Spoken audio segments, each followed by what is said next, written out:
Coach, where do you want to start on that awesome game? Yeah, just proud of our guys. That's one of our more complete games of the season. And that's something that we've been talking a lot about. You can't be a two-quarter team in this league. And I thought that was one of our best defensive efforts from beginning to end, 90 points. Obviously, second half especially, I think we outscored them 62-39. They only shot 33% in that second half. But a lot of guys stepped up. And I thought also a big key was in that first half, we turned the ball over way too much, which gave them life. Second half, I think it was only 5 turnovers for 3 points. And the last thing I'd say is I think we generated 41 threes, which might be a season high. And that's something we've been harping on. Like when you're open, shoot the ball. And we've been turning down a lot of shots, which lead to some of those turnovers. And I felt in that second half we got a lot more confident in letting it fly. Michael and Nicola carried us in that first half, and then I think a lot of guys helped us out in that second half. As exhausting as I'm sorry. I know who you are now. I just want you to know that. And I heard from a little birdie that, like, if I hurt your feelings by never saying, D-Mac, what's up? That's on me, but I want you to know that the cat's out of the bag. And now me and you, we're good now. Okay. All right, D-Mac? Merry Christmas, Coach. All right, Merry Christmas. Next question.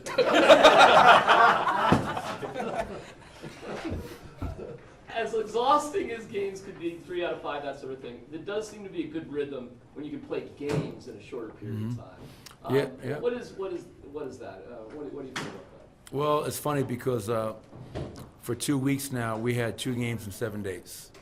And so selfishly as a coach, you love that and on one hand because that gives you ample opportunity to practice and get on the court and clean things up.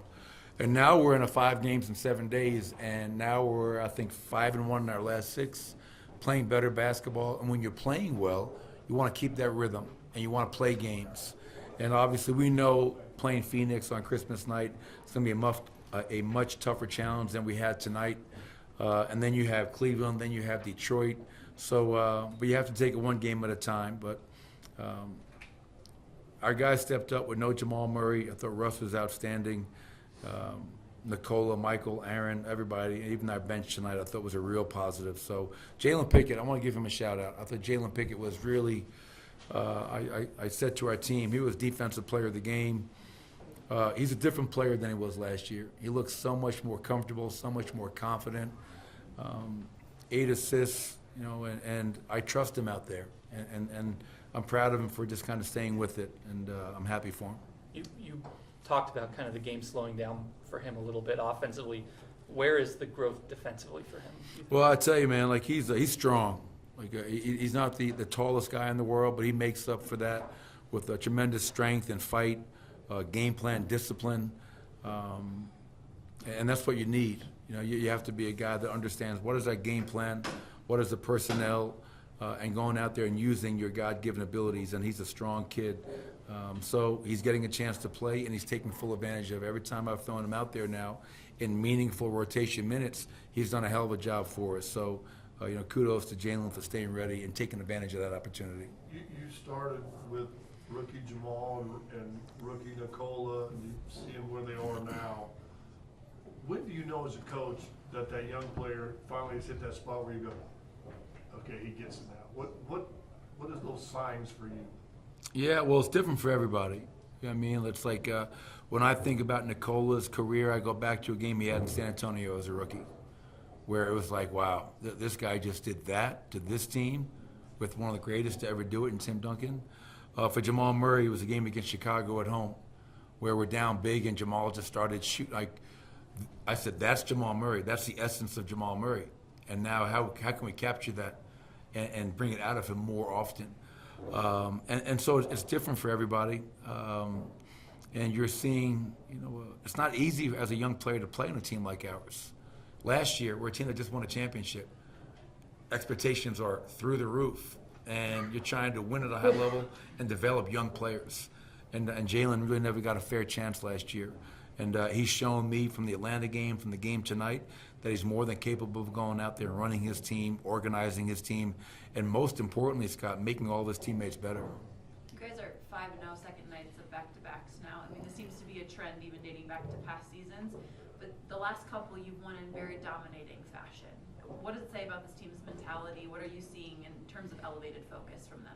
Yeah, well, if you're going to be a team that is exceptional on the second half of back-to-back, that speaks to mental toughness. You know what I mean? Like it's, you get back late last night, a lot of guys played heavy minutes in an overtime game. You're down 17, you come back and win. You expend so much energy in those types of games. It goes to overtime. So I wasn't really sure what to expect. I thought the crowd was great tonight. I do have to say that. I thought from the get-go, I fed off their energy, and I'm sure our players did as well. And that's why you love having the best fans in the NBA, because they bring that every night. But it speaks to mental toughness. Like, we're not going to use fatigue as an excuse. We're not going to use anything. Like, they're here to come in our building and beat our ass. We have to do everything we can to stop that from happening.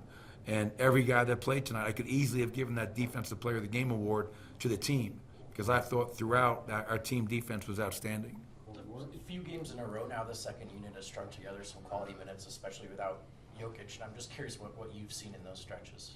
Yeah, I couldn't agree more. I think those guys, we've kind of settled into our backup five right now with DJ. Yeah. So I think that helps. Like, is it Dario? Is it Zeke? Is it DJ? Right now, it's DeAndre Jordan, and he's playing well for us. Trying to get those guys more and more comfortable on the court, creating that on-court chemistry. I think if that group can go out there and hold their own defensively and execute offensively, even if we don't score, just generate good shots, not turn the ball over, now we're giving ourselves a chance. And the best part about that is I don't have to put Nikola back into the 7-minute mark. Tonight I put him in around the 6:30 mark, I think, of the second quarter. So those guys have done an outstanding job, to your point, and that needs to continue. So we don't have to run any of our starters, namely Nikola, into the ground, as we know this is going to be a hell of a grind to get through this season.